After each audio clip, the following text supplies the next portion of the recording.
Welcome to SidaFlow, it's Cordi. In this masterclass, we're going to tackle downward facing dog, Adho Mukha Svanasana, one of the most well-known and most often encountered poses in yoga. Downward facing dog has a lot of wonderful benefits. It strengthens and lengthens our entire body from the wrists, arms, hamstrings, calves to our spine, helps with digestion and can even relieve headaches. Just be mindful if you have a shoulder or a hamstring injury, or if you have low blood pressure, because our head is going to be lower than our hips. So let's get on the mat and let's get started.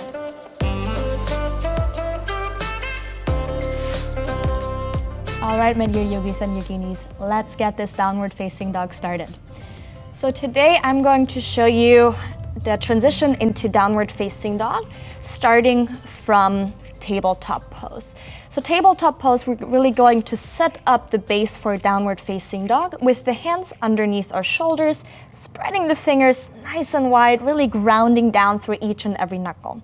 Then take a moment, tucking your toes under, really getting all 10 toes onto the mat, and on an exhale, lifting the knees, lifting the hips, pushing the hips up and back towards the sky to get into downward facing dog. There's a lot of options once you are here.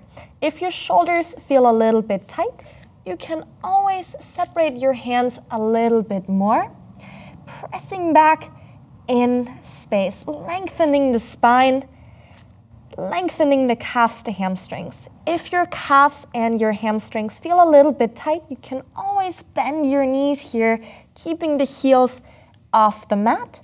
If your hips, if your thighs, if your calves already feel nice and loose, you can start softening the heels down towards the mat.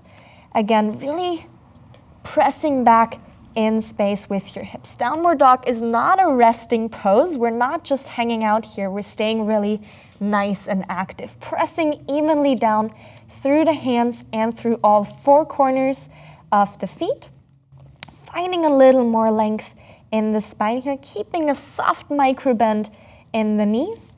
The head stays between the bicep, gazing towards the belly button or in between your feet. Again, downward facing dog, many options here. You can always choose to bend the knees, lift the heels, bring the feet a little wider, bring the hands a little wider, whatever feels good for you here, really. What I always like to do in downward facing dog, especially when it's the first downward facing dog of the practice, is to walk out my feet by bending one knee after the other, lifting one heel at a time to really get the body nice and moving here, not be as static, and just making sure that I get my hamstrings, my calves, my spine, my hips all nice and warmed up. And in downward facing dog, you can stay here for 5 to 10 breaths as long as it serves you.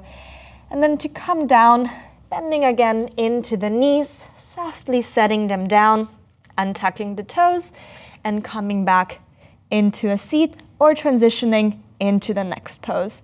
Thank you so much for joining me in this short and sweet little masterclass for downward facing dog, Adho Mukha Svanasana. I hope you join me for the next one. Thank you so much. Namaste.